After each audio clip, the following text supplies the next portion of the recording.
La force de l'armée burkinabé, c'est que c'est l'une des armées les plus résilientes au monde. La pression que le Burkina Faso a, et je ne pense pas que sur cette terre actuellement, il y a un pays qui a cette pression. Mais nous tenons, nos hommes se battent et nous nous adaptons constamment à la menace. Et nous comprenons d'où vient la menace, comment ça se manifeste, c'est ça le plus important. Et actuellement, je peux vous rassurer que bientôt, nous parlerons d'un albinos noir qui va apparaître. Et vous verrez. Ne me demandez pas de quoi il s'agit, je pense que vous comprendrez plus tard. La guerre va finir et très vite. Justement, pour gagner cette guerre, vous venez de le dire, il faut des armes et il faut aussi des hommes, surtout des hommes déterminés. La détermination, vous le savez, c'est le game changer majeur. C'est ça qui fait la différence dans toute guerre. En ce moment, au moment où on parle, quel est exactement le moral de nos troupes sur le terrain?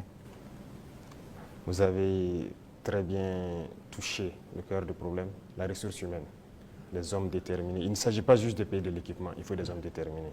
Et si vous remarquez, nous sommes en train de construire une armée de qualité. Et il n'est pas rare que souvent, lorsque nous jugeons qu'un chef d'élément ou bien une unité a failli à sa mission, qu'on les radie et qu'on les poursuive.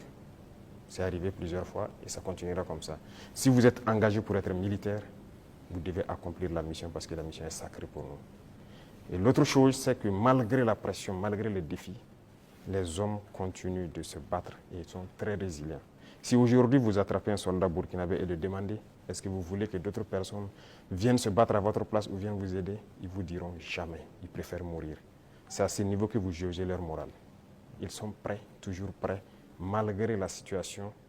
Peu importe la bataille qu'on perdra, on va toujours maintenir le terrain. C'est ça qui est très important dans le mental des soldats. Donc, le moral est au top. Les gens n'espéraient pas être à ce niveau d'équipement, ils y sont. Donc, ils se donnent à fond. Et moi, je ne peux que féliciter et remercier tous ceux qui se battent. C'est très important. Alors, Monsieur le Président, dans votre argumentaire, vous parlez d'une guerre qui prend différentes formes, qui mue. On se demande, on se pose toujours cette question 10 ans après, qui attaque le Burkina Faso? Ce n'est pas du terrorisme seulement. C'est une guerre pour s'accaparer de nos richesses et nous empêcher de nous développer. Je l'ai une fois développé lors d'un discours, je pense. Je disais que si nous, on arrive à exploiter convenablement notre sous-sol, à transformer ce que nous sommes en train d'exploiter ici, ce que nous produisons, il y aura un sous-emploi chez eux là-bas. C'est une bataille. Ils pillent nos richesses pour pouvoir survivre. Donc c'est une guerre d'indépendance. Il faut que nous menons cette guerre pour être